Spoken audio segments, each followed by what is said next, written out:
Hello दोस्तों, welcome back to our channel और स्वागत करते हैं आप सभी का एक बार फिर से आज के दिन यहाँ पर। और दोस्तों, आज का जो वीडियोस में हम आपके लिए लेकर आए हैं, जो आपका 18 जून का पेपर था पॉलिटिकल साइंस का, उस पॉलिटिकल साइंस पेपर के जो पेपर एनालिसिस है उसका पार्ट 3।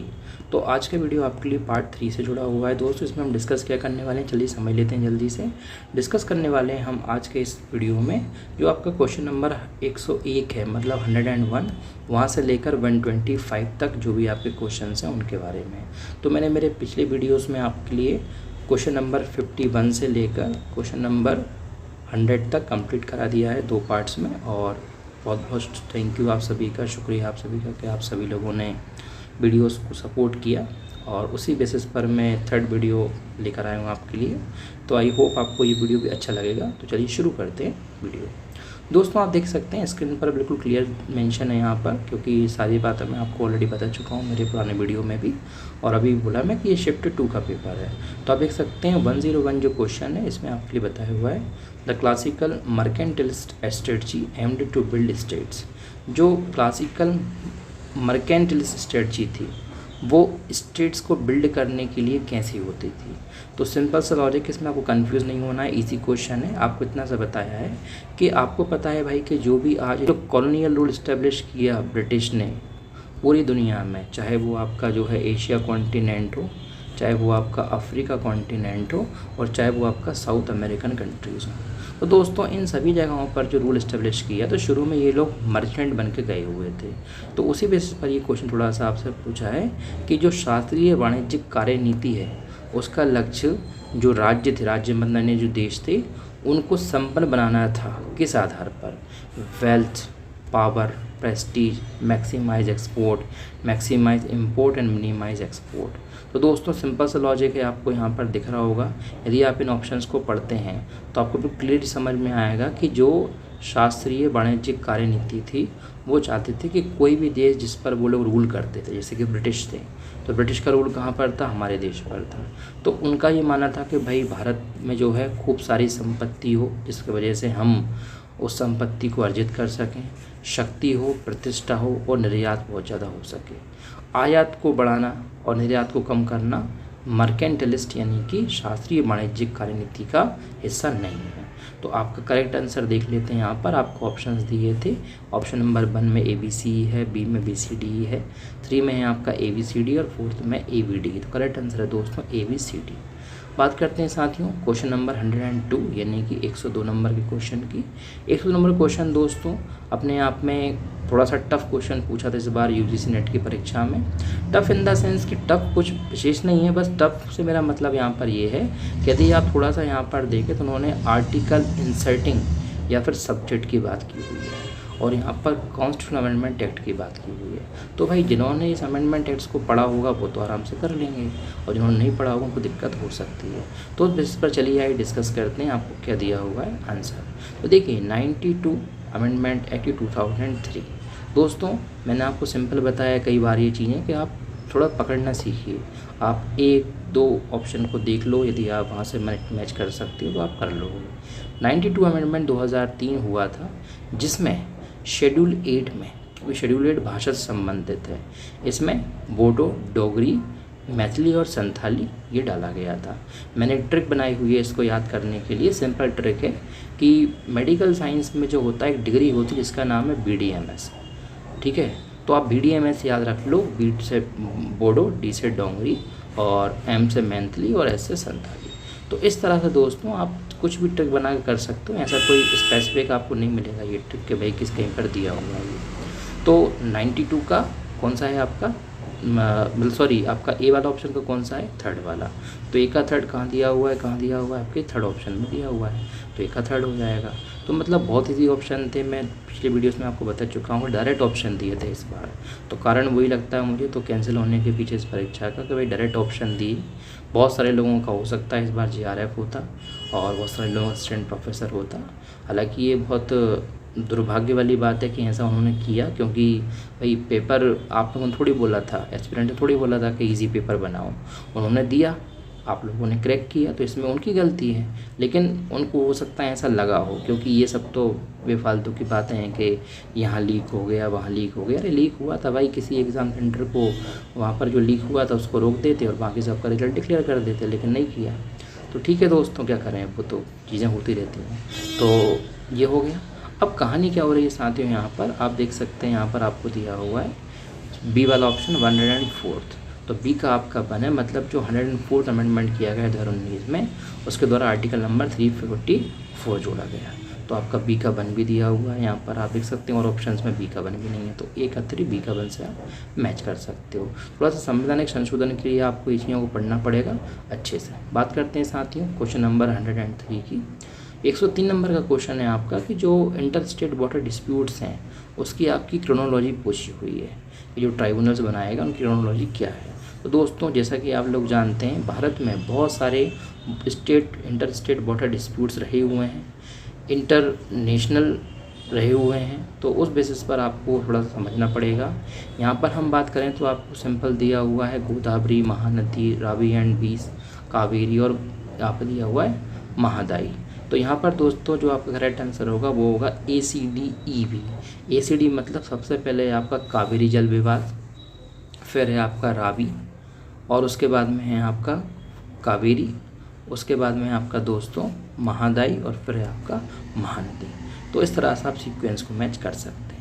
बात करते हैं हम लोग दोस्तों 104th क्वेश्चन की, 104 नंबर के क्वेश्चन की। 104 नंबर का क्वेश्चन देखिए कितना इजी क्वेश्चन दिया उन्होंने, मतलब ऐसा बहुत कम होता है कि भाई इस तरह के क्वेश्चंस आ जाएं। तो लकीली मतलब मैं आपसे बोल रहा हूँ इस बार का बहुत अच्छा पेपर था, इसलिए बहुत सारे लोगों को उम्मीदें थी, मगर इस NTA ने हमारी उम्मीदों पर पानी फेर दिया। तो देख सकते हैं आप क्वेश्चन है कि जो राम मनोहर लोहिया थे, जिन्होंने, मैंने आपको बताया था पिछली वीडियो में भी एक क्वेश्चन, जिन्होंने चौखंबा मॉडल भी दिया हुआ है, इस पर भी क्वेश्चन पूछा था इस बार। तो जिन्होंने चौखंबा मॉडल दिया है राम मनोहर लोहिया जी ने, इन्होंने एक शब्द यूज़ किया था उनके टाइम में जिसका नाम था गूंगी गुड़िया। तो गूंगी गुड़िया वो कौन से पॉलिटिशियन को बोलते थे? तो करेक्ट आंसर है दोस्तों इंदिरा गांधी। तो इंदिरा गांधी के टाइम पीरियड में ये जो शब्द है बहुत फेमस हुआ। राम मनोहर लोहिया के बाद जितने भी पॉलिटिशियन थे कांग्रेस गवर्नमेंट के ख़िलाफ़ उस समय की, इंदिरा गांधी के ख़िलाफ़, वो सब गूंगी गुड़िया वर्ड यूज़ करने लगे। तो इस तरह की चीज़ें हो सकती हैं, मतलब बिल्कुल स्टैटिक क्वेश्चन था, उसमें कोई कंसेप्ट वाला खेल नहीं था। बात करते हैं 105 नंबर के क्वेश्चन की। फिर से एक बार आपके लिए मैच द कॉलम। थ्योरीज़ हैं एक तरफ दोस्तों और एक तरफ है आपके लिए प्रोपाउंडर्स।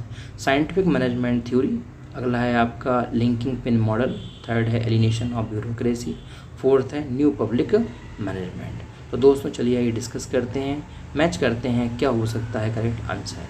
क्वेश्चन नंबर 106 की बात करते हैं। 106 क्वेश्चन है आपका फीचर्स ऑफ इंडियन कॉन्स्टिट्यूशन, और एक तरफ आपको दिए हुए हैं कि हमने ये जो फीचर्स इंडियन कॉन्स्टिट्यूशन की ये बोरो कहाँ से किए हुए हैं। तो फंडामेंटल राइट, जैसा कि आप लोग जानते हैं, दुनिया जानती है, हमने अमेरिकन कॉन्स्टिट्यूशन से लिए हुए हैं, तो ए का थर्ड होगा। इसके अलावा DPSP बहुत ईजी है, आयरिश कॉन्स्टिट्यूशन से लिया हुआ है, तो ए का थर्ड बी का फोर, ए का थर्ड बी का फोर कहाँ दिया हुआ है आप देख सकते हैं ऑप्शन में, डी ऑप्शन में।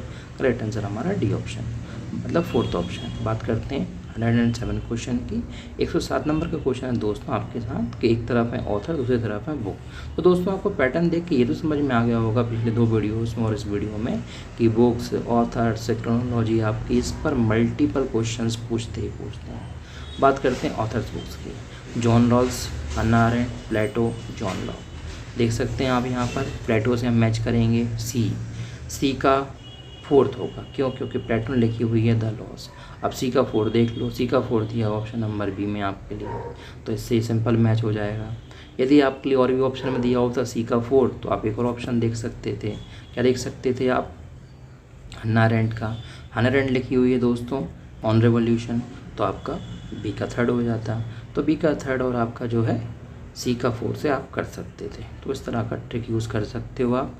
मैंने ऐसे देखा है जो इस तरह के क्वेश्चंस आते हैं मैच द कॉलम वाले, इसमें आप यदि 2 ऑप्शन जानते हो तो कर लोगे, 99% तक आप बिल्कुल कर सकते हो। अब 1% में तो यार कुछ भी हो सकता है, मैं कोई भगवान तो नहीं हूँ भाई जो मैं बोलूँ बिल्कुल वैसा हो जाए। बात करते हैं 108 क्वेश्चन की। क्या दिया हुआ है दोस्तों क्वेश्चन? बिल्कुल ईजी क्वेश्चन है, इस पर ऑलरेडी प्रीवियस वीडियो में भी क्वेश्चन था। इस बार ऐसा हुआ है इस एग्ज़ाम में UGC नेट के इस पॉलिटिकल साइंस के सब्जेक्ट में कि बहुत सारे क्वेश्चन रिपीट हुए उसी पेपर में। बस थोड़ा सा पूछने का तरीका अलग अलग था। तो यहाँ पर दिया हुआ है कि ऐसा कौन सा आर्टिकल है इंडियन कॉन्स्टिट्यूशन का जो गवर्नर को पावर देता है ऑर्डिनेंस को प्रोमलगेट करने की। तो दोस्तों करेक्ट आंसर यहाँ पर होगा आपका जो है 213 नंबर का आपका देता है। देन आपको दिया हुआ है नेक्स्ट क्वेश्चन 109 नंबर का क्वेश्चन, बिल्कुल लड्डू क्वेश्चन है, बिल्कुल इजी क्वेश्चन है। इससे इजी क्वेश्चन तो मैंने भाई आज तक यूजी नेट के एग्जाम में नहीं देखा। 1930 आपका करेक्ट आंसर है। पूछा क्या है सोचो, दांडी यात्रा कब शुरू हुई थी? अरे भाई कुछ और ही पूछ लेते, अब पूछ लिया तो क्या है, लगा दो टिक, और क्या है। 110 नंबर का क्वेश्चन है आपका केन्स के बारे में कि जॉन मेनार्ड केन्स थे, उन्होंने क्रिटिसाइज किया है कैपिटलिस्ट इकोनॉमीज़ को। तो दोस्तों जैसा कि आप जानते हैं जॉन मेनार्ड केन्स के इस आइडिया को कैनिज़्म भी बोलते हैं, और उस टाइम पर बहुत फेमस हुआ ये आइडिया जब क्लासिकल लिबरलिज्म आया। और जब क्लासिकल लिबरलिज्म ठीक से काम नहीं कर पाए विचार, तो उसके अगेंस्ट में मॉडर्न लिबरलिज्म का आइडिया की शुरुआत हुई, और जिसको दिया हुआ है ये भाई साहब ने। तो देखो क्या लिखा हुआ है कि क्यों किया क्रिटिसाइज इन्होंने कैपिटलिस्ट इकोनॉमी को, क्योंकि 1930s में इकोनॉमिक डिप्रेशन आया यूरोप में। बिल्कुल सही बात है, क्योंकि कैपिटलिस्ट क्या बोलते थे कि हमारी आइडियोलॉजी सबसे शानदार है, मतलब लिबरल्स की बात मैं यहाँ पर कर सकता हूँ। ये लोग ये बोलते थे हमारी आइडियोलॉजी सबसे शानदार है, लेकिन जब देखा 1930s में इकोनॉमिक पूरी ख़राब हो रही है यूरोप में, तो समझ में आ गया जनता को कि अरे भाई कुछ नहीं है, बेवकूफ़ बना रहा है ये तो सोशलिज्म की तरफ लोग टिल्ट होने लगे, झुकने लगे। दूसरा इंक्रीज अनएम्प्लॉयमेंट, बिल्कुल भाई इकोनॉमिक डिप्रेशन होगा तो अनएम्प्लॉयमेंट की बात तो होगी यार। मार्केट फोर्सेस रिड्यूस वेजेस, जो बड़ी बड़ी कंपनीज थी, फैक्ट्रीज थी, उन सबों ने मजदूरों की तनख्वाह कम कर दी इस इकोनॉमिक डिप्रेशन के टाइम पर, और गुड्स एंड सर्विसेज की डिमांड कम हो गई। तो यार इस तरह की चीज़ें हुई तो ऑब्वियसली आपका जो है मॉडर्न लिबरल आइडियाज़ को फिर अपनाया गया, मतलब मॉडर्न लिबरलिज्म को अपनाया गया। तो आपको ये पूछा है कि कौन कौन से ऑप्शन करेक्ट हैं जिसमें जॉन मेनार्ड केन्स ने बात की हुई है, तो ABCD करेक्ट है दोस्तों, ई नहीं है। क्यों? क्योंकि भाई जॉन मेनार्ड केन्स ने हैप्पीनेस प्रॉस्पेरिटी की बात तो की नहीं है, ये जो क्लासिकल लिबरलिज्म उससे हैप्पीनेस आया था। तो ये आप थोड़ा समझ सकते हैं। बात करते हैं दोस्तों हम लोग नेक्स्ट क्वेश्चन की। नेक्स्ट क्वेश्चन है 111 नंबर का क्वेश्चन है। बहुत इजी क्वेश्चन आपको दिया हुआ है कि 1787 में एक लीग या फिर एक सोसाइटी फॉर्म की गई थी ब्रिटेन में स्लेव ट्रेड को रोकने के लिए, इसका नाम क्या है? तो दोस्तों इसका नाम है एबोलिशन सोसाइटी। तो बिल्कुल इजी क्वेश्चन था, आप ऑप्शन को देख के भी कर सकते थे, क्वेश्चन को देख के भी कर सकते थे। 112 नंबर का क्वेश्चन है south Asian association for regional corporation, जिसको आप लोग शॉर्टकट में बोलते हैं सार्क। तो ये जो संस्था है ये कब अस्तित्व में आई? तो देख रहे हो विनोद कितना इजी क्वेश्चन दे रहा है। 1985 करेक्ट आंसर है दोस्तों। तो इस तरह के स्टैटिक क्वेश्चन मल्टीपल थे। बात करते हैं 113 नंबर के क्वेश्चन की, RTI की। RTI से एक प्रश्न पूछा हुआ है दोस्तों आपके लिए कि जो RTI है वो क्या करता है? वो डेमोक्रेसी को स्ट्रेंथिंग करता है, डेमोक्रेसी को हम बोल सकते हैं सुदृढ़ करता है। तो RTI में ऐसी क्या चीज़ें हैं जिससे ये सब पॉसिबल है? तो दोस्तों आप यहाँ पर देख सकते हैं, ऑप्शन को देखकर आप समझ पाओगे किस तरह से होना चाहिए करेक्ट आंसर। जैसे आपको RTI के बारे में दिया है, तो भाई RTI क्या है? RTI एक टूल है, जैसा कि आप लोग जानते हैं। किसी भी गवर्नमेंट ऑफिस में हम उसके थ्रू रिक्वेस्ट कर सकते हैं कि जो भी इन्फॉर्मेशन आप जानना चाहें वो आपको बताएंगे वो। तो ओपननेस उसमें होना चाहिए RTI में, तभी डेमोक्रेसी बोल सकते हैं स्ट्रांग हो सकती है। मेंटेनिंग सीक्रेसी हो, ट्रांसपेरेंसी हो। तो इस बेसिस पर दोस्तों आपका करेक्ट आंसर होगा A, B और C। अब यहाँ पर D तो आपका बिल्कुल नहीं होने वाला। मुझे ऐसा लगता है कि E भी होना चाहिए था आंसर, लेकिन इन्होंने किया क्या है कि एक तो आपको ABC दिया है, दूसरा दिया है आपको AC। अब आपके पास चॉइस ये है कि आप ABC के साथ जा सकते हो और ACE के साथ जा सकते हो। तो थोड़ा सा इस क्वेश्चन में कन्फ्यूज़न बना रहेगा हमारा। बाकी बात करते हैं चलिए 114 नंबर के क्वेश्चन की। 114 आपसे बोल रहा है कि किसने लिखी हुई है book an introduction to the study of the law of the constitution. दोस्तों करेक्ट आंसर है यहाँ पर A.B. डाइसी। A.B. डाइसी ने लिखा हुआ है आपका ये बुक। बात करते हैं 115 नंबर के क्वेश्चन की। 115 नंबर क्वेश्चन है आपका, एक तरफ है बुक और दूसरी तरफ है ऑथर। तो बुक की बात करें और ऑथर की बात करें तो क्या दिया हुआ है? बुक में आपको बताया हुआ है कि जो इंडिया की कॉन्स्टिट्यूशन की फ्रेमिंग है इसको लेकर किसने लिखी हुई है बुक। तो करेक्ट आंसर है दोस्तों B. शिवा राव। सेकंड है आपका the Indian constitution cornerstone of a nation. ये बुक किसने लिखी हुई है दोस्तों? फेमस बुक है, इस बुक को लिखा हुआ है ग्रैंडमैन ऑस्टिन ने। तो दोस्तों इस तरह से आपका A का थर्ड B का फोर्थ से आप मैच करके करेक्ट आंसर थर्ड लगा सकते थे। बात करते साथियों चलिए नेक्स्ट क्वेश्चन की, क्वेश्चन नंबर 116 की। 116 नंबर क्वेश्चन एक स्टेटमेंट बेस्ड क्वेश्चन है। स्टेटमेंट में आपको ये दिया हुआ है कि Congress government is committee government, Congress and it's committee room is Congress at work. तो दोस्तों उस बेसिस पर आपका करेक्ट आंसर क्या होगा? रिचर्ड कॉब्डेन, मतलब रिचर्ड कॉब्डेन ने ऐसा लिखा हुआ है कि संसदीय सरकार समिति सरकार है और अपनी समिति कक्ष में कांग्रेस एट वर्क है। तो बात करते हैं साथियों अब 117 नंबर के क्वेश्चन की। 117 नंबर क्वेश्चन आपसे बोल रहा है कि स्वामी विवेकानंद जी ने एक स्पीच डिलीवर की थी पार्लियामेंट ऑफ रिलीजन यानी कि धर्म संसद में अमेरिका में। तो वो कौन सी सिटी थी जहाँ पर उन्होंने ये स्पीच डिलीवर की थी? तो करेक्ट आंसर है दोस्तों यहाँ पर आपका शिकागो। तो मतलब ऑप्शन नंबर 2 जो है वो आपका करेक्ट आंसर होगा इस वाले क्वेश्चन में। नेक्स्ट क्वेश्चन 118 नंबर क्वेश्चन, इसमें आपको ये बताया हुआ है कि जो वाइस प्रेसिडेंट्स ऑफ इंडिया हैं इनको आपको क्रोनोलॉजिकली बेस्ड बताना है कि कौन सा प्रेसिडेंट कौन से टाइम पर इन ऑफिस रहे। तो दोस्तों आप देख सकते हैं सिंपल क्वेश्चन है, इसमें कुछ नहीं करना आपको, जो ऑप्शन है ना उसको आप अपोजिट चले जाइए, रिवर्स चले जाइए। तो ई यानी कि जीएस पाठक सबसे पहले हैं क्रोनोलॉजी में, फिर है बीडी जत्ती, फिर है हिदायतुल्ला, फिर है केआर नारायण और फिर है आपकी बीएस शेखावत। तो करेक्ट आंसर होगा दोस्तों उस बेसिस पर आपका ऑप्शन नंबर 2। बात करते हैं 119 क्वेश्चन की, that is Minnowbrook conference. Minnowbrook conference दोस्तों जैसे कि आप जानते हैं पब्लिक एडमिनिस्ट्रेशन से संबंधित है और ये कॉन्फ्रेंस दोस्तों फर्स्ट वाली आपसे पूछी हुई है। तो फर्स्ट का करेक्ट आंसर है 1958। बात करते हैं 120 क्वेश्चन की, फिर से आपको क्रोनोलॉजिकल अरेंज पूछा हुआ है, कमीशन और कमेटीज़ के बारे में पूछा है, जर्मन लोकल गवर्नमेंट है उसमें। तो दोस्तों जैसा कि आप लोग जानते हैं ये क्वेश्चन भी बिल्कुल सेम है, रिवर्स चले जाओ यानी कि EDCBA। तो देख लेते हैं, चलिए आइए ऑप्शन में आपका EDCBA करेक्ट आंसर यहाँ पर होगा। बात करते हैं दोस्तों नेक्स्ट क्वेश्चन की 121 की, इसमें दिया है आपके लिए कौन सी ईयर में जापान ने अटैक किया मंचूरिया पर। तो करेक्ट आंसर है दोस्तों यहाँ पर 1931 में जापान ने मंचूरिया पर अटैक किया था। बात करते हैं नेक्स्ट क्वेश्चन की, क्वेश्चन नंबर 122 की। 122 नंबर क्वेश्चन है दोस्तों स्टेटमेंट बेस्ड क्वेश्चन। स्टेटमेंट ये है कि अधिकारों पर बहुत अधिक बल दिया गया है और दायित्वों पर बहुत कम जोर दिया गया है। तो ऐसा स्टेटमेंट किसने कहा है? तो दोस्तों सिंपल सी बात है, स्टेटमेंट जब विधानसभा संविधान को निर्माण कर रही थी तो उस टाइम पर डिफरेंट लीडर्स थे, मेकर्स थे कॉन्स्टिट्यूशन के, उसमें से जवाहरलाल नेहरू का स्टेटमेंट था। बात करते हैं साथियों हम लोग नेक्स्ट क्वेश्चन की 123 की। ये दिया हुआ है आपको कि जो डिफरेंट कॉन्स्टिट्यूशनल अमेंडमेंट्स हुए हमारे संविधान में और उन अमेंडमेंट्स को आप आर्टिकल्स के बेसिस पर जमा सकते हैं या अमेंडमेंट की डेट्स को लेकर कर सकते हैं। तो सिंपल सा फंडा यार इस क्वेश्चन में, बहुत ईजी क्वेश्चन है, सी से स्टार्ट करना है। क्यों? क्योंकि राइट्स ऑफ वर्कर्स की बात दोस्तों की थी 1970s 1980s के पीरियड में इंदिरा गांधी गवर्नमेंट के टाइम पर। फिर है राइट टू एजुकेशन, फिर आपका आएगा कोऑपरेटिव सोसाइटीज़। तो आपका सी हो गया, ए हो गया, डी हो गया। चलिए आइए जानते हैं कहाँ है ए वाला ऑप्शन। तो सी ए ई आपको ये दिया हुआ है, तो उस तरह से करेक्ट आंसर ये हो जाएगा। 124 है आपका, फिर से स्टेटमेंट बेस्ड क्वेश्चन। स्टेटमेंट ये है कि किसने समुदायों को कल्पित समुदाय के रूप में राष्ट्र को परिभाषित करते हुए राष्ट्रवाद को विशेष प्रकार की सांस्कृतिक कलाकृति माना है? तो दोस्तों करेक्ट आंसर यहाँ पर बेनेडिक्ट एंडरसन। इसके अलावा दोस्तों जो जॉन हर्डर है उनका भी आप याद रख सकते हो, इनको फादर ऑफ कल्चरल नेशनलिज्म कहा जाता है। Last question of the day is कि किसने लिखी हुई है बुक एंगेजिंग इंडिया। सब टाइटल है बुक का diplomacy democracy and the bomb. तो ये लिखी हुई है दोस्तों स्ट्रॉप टेलबॉट ने। तो दोस्तों आई होप आपको ये 25 क्वेश्चन समझ में आए होंगे, इनके आंसर क्लियर हुए होंगे और बहुत सारी चीज़ें आपके लिए समझ में आई होंगी, बहुत सारी चीज़ें मैंने आपको बताई, कोई ट्रिक्स बताई इस वीडियो में।